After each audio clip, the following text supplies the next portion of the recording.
Hey, good morning, good morning, good morning. This is a 10-minute talk with Terence. Man, y'all know how Wednesdays are. So, for the next one more week, you guys, check this out. This is 10-minute talk with Terence, Elder Terence L. Smith. I just want to say thank you so much for tuning in. Again, thanks everyone for who is always sending me emails or texts and messenger me on different topics they want to hear about, things they want to do. I really do appreciate it.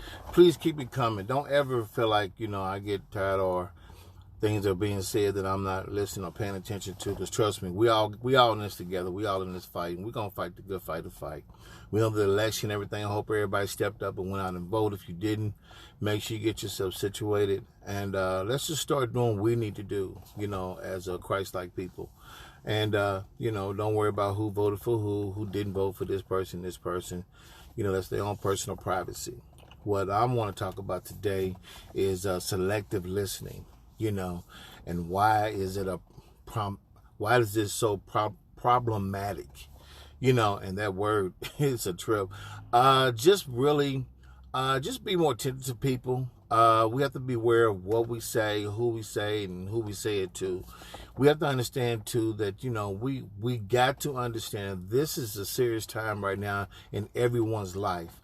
And we have to encourage ourselves at sometimes. And there are sometimes we want to call people and I put out a charge last week to call people 3 to 5 people. I thank God for those who stepped up and did call some people and encourage some people. Matter of fact, I heard back from a lot of people that some people did call. And we was on a oneness, and we have to look at that, that you never know what another person is going through. And we have to also be mindful that God is always listening, and we are to be Christ-like. So to go back to the topic, what is selective listening? Selective listening is basically, to me, or selective attention, it's called a phenomenon that occurs when we only see what we want to see and hear what we want to hear. A lot of times we get that so confusing. It's a type of mental filtering in which we tune out someone else's opinion or ideas that they don't line up with ours. We can become very selfish. That's a very selfish thinking. I could say strongly on that because I've been that type of person. Sometimes I can have selfish thinking. I think about what I got to say is more important than what someone else got to say, and that's not always true. Sometimes people call you to get encouraged, to be lifted up, or they're having a bad day. And they just need someone. They know that you bring a good certain energy. You bring that positive vibe, and you've always positive. You never have your down moments. But does have that type of mentality is a person that have learned how to prioritize their emotions. Me, I have learned to, and still learning to prioritize my emotions, and not, when I go to work, I have to make sure I'm in the mind frame, because I work in mental health, that it's not about me. I'm here to help and give encouragement or to uplift someone's spirit who's having different type of thoughts or having some mental illness thoughts. And we have to be mindful of that too, that we don't bring our problems from home or everywhere else to work or anywhere else. Or, and then they say when we go to church every time, the Bible said, cast all that care upon, he wants your care. So if you have an issue, then take it to God, take it to church, and everything, and then lay it at the altar, but then leave it there. A lot of times we take things we carry more than we casting. Minister Nash said that one time, and that meant a lot, because we carry so much drama and information and, negativity, and we carry it, and then we blame it on someone else. Then we take it out on someone else that they didn't have nothing to do with it. We have to be mindful of our attention, mindful of our selective thinking, our selective hearing. And we need to be more active listening. We need to listen more. My mom tell me all the time, and because I was a victim of it, so it's a very familiar spirit with me. She always said, you need to listen twice as much as you talk. I've said it a lot because a lot of people I'm watching, I listen, I'm listening more, and I'm learning more. And I'm learning people, I'm learning their behaviors, I'm learning when to talk, when to listen, when to get in, and I always have to remember that we have to remember that we are everyone's. Sometimes we're the light in other people's darkness, and people are watching our lives. They watch the way we live. They watch what we say. They watch how we react to certain situations, how we didn't deal with certain problems that comes our way. And we have to be mindful that there are people out there that are really dealing with and struggling with things. And we have to make sure that we're in the proper position to be that light in their darkness. Amen. Amen. So some things I wrote down say, here are the 5 steps of active listening. Because I want to help you become an active listener. Because right now, there are some people, they just need you just to listen. They need to vent. Allow people to vent. The first thing is acting. The process of 5 stages is receiving, understanding, evaluating, and remembering and responding. Because when you're receiving someone's information, you got to make sure you're listening. Eye contact is perfect. Body language, eye contact, put down the phone. Matter of fact, turn your phone when someone's calling to talk to you. When someone calls you and talk to you, that's the last thing they need, okay? They want to make sure that you're listening, you're not interrupting, you're not jumping to your conversation, and then understanding what they're trying to say. See, I understand. Just evaluate, and then evaluate the situation, process what they're trying to say to you. Because evidently they came to you because they feel that you can help them or pray with them, okay?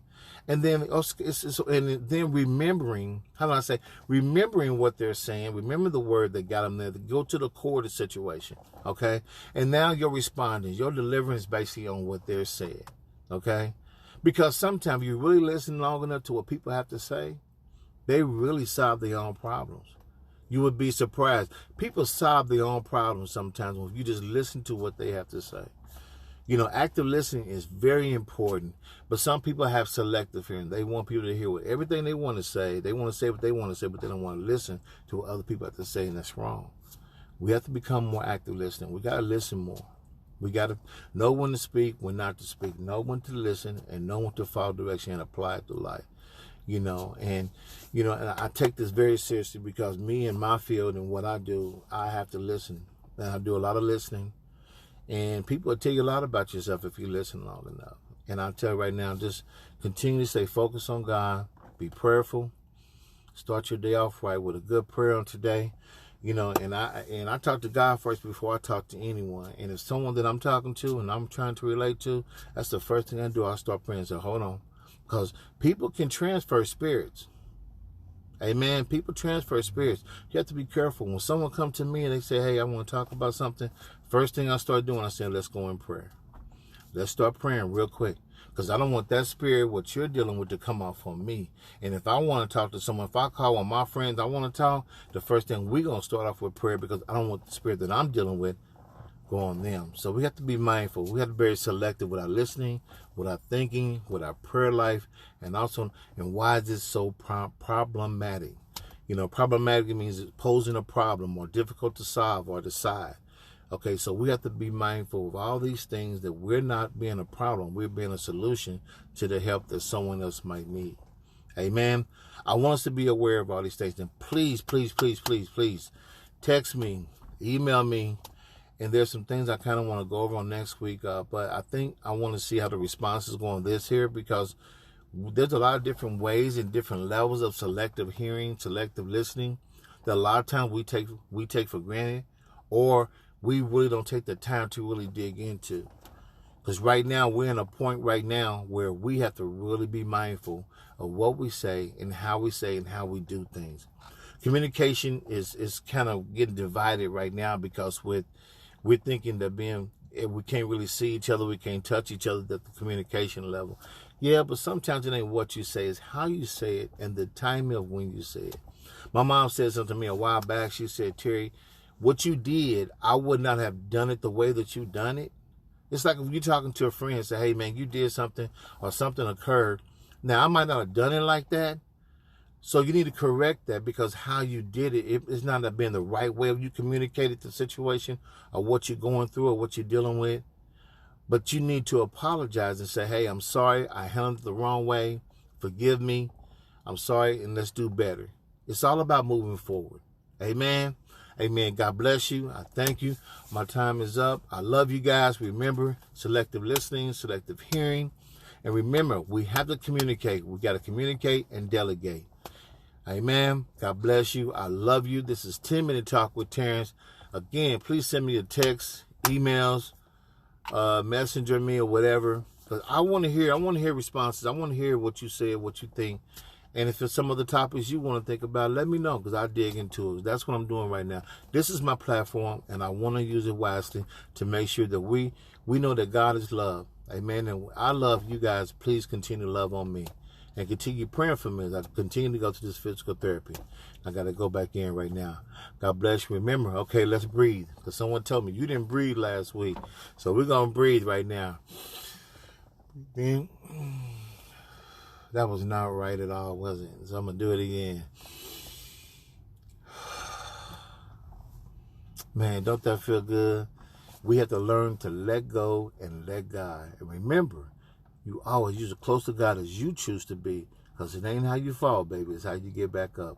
I love you. I love you, my sisters and my brothers. I love you too. God bless you, family. Continue to keep the Byers family. My good friend Dwayne lost his father, him and Bev, and Paula and Chip. So continue to keep them in prayer. Continue to pray for Mom Jones already, for my Auntie Jones and her family, the Cobbins family. Continue to pray for them and those who've lost loved ones during this time. I love you. God bless you. Peace out. And yes, please call some more people and let them know that you love them and care for them and pray for them. God bless you.